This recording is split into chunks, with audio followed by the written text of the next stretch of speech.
حبيبي حبيبي وأحبه وإحنا من صغار، وإجا خطبني من أبويا وقررنا الزواج وخلينا موعد للزواج.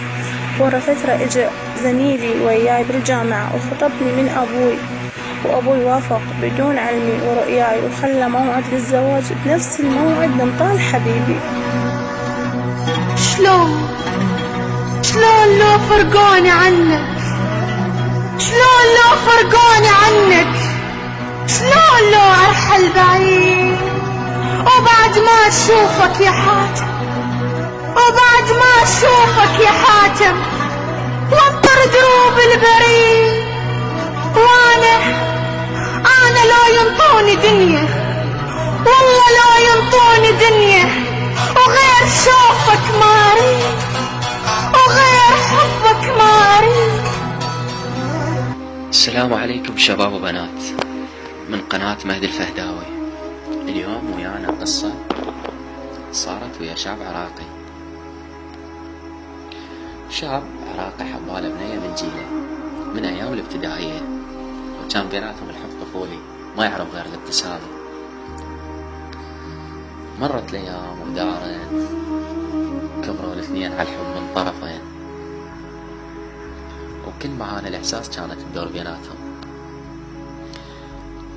لكن بدت الأيام تخلينا بحواجز وتعرقلهم على مود تفرقهم، لأنهم ما يفترقون بس بوقت النوم.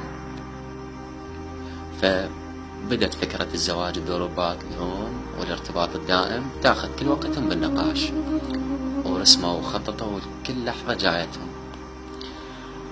والشاب كان يشتغل ويدرس على مود يكمل مستلزمات زواجه، فقرر الشاب يتقدم لها.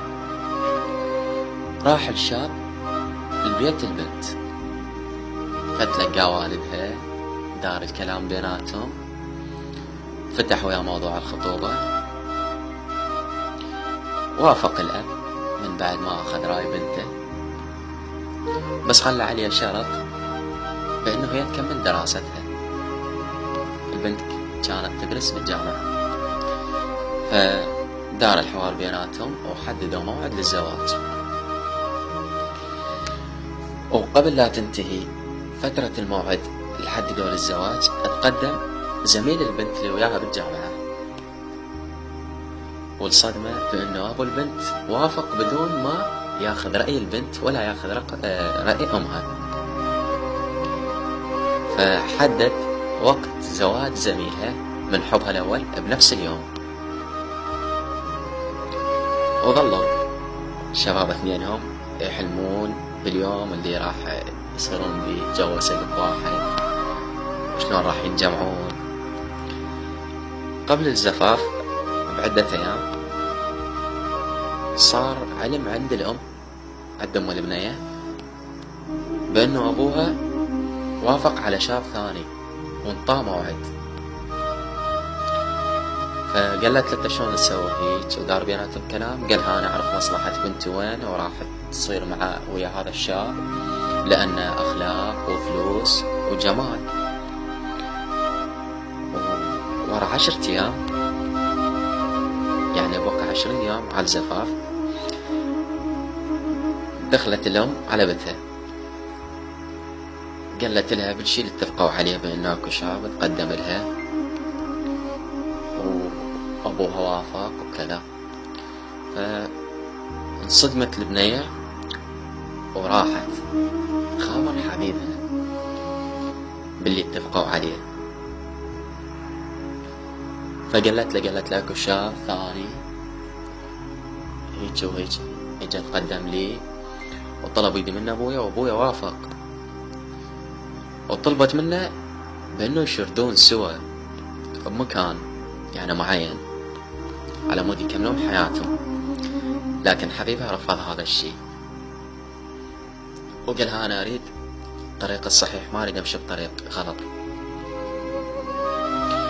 فراح الاب ابو البنية قعد على صوتهم، فمنعها، قالها بعد لا تخابرينه ولا هيك. اخذ التليفون مالتها، بس فكروا أهل البنت بأن بنتهم راح تفكر تشرد وياه، معرفتهم حبها إليه يعني. قطعوا الاتصالات بيناتهم، وقطعوا بنتهم من الجامعة، ما خلوها تروح. باليوم المقرر الزفاف، يعني زفافها،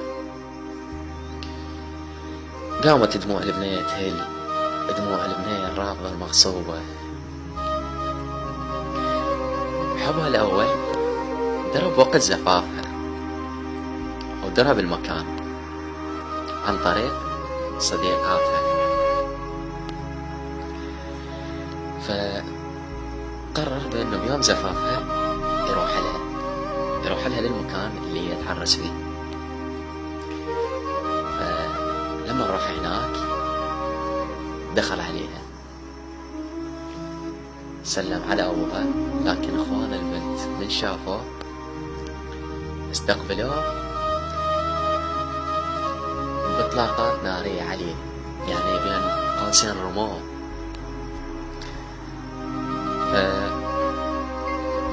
رموه على الشاب تأذى، نقلوه للمستشفى وهو فاقد وعيه يصيح باسمها.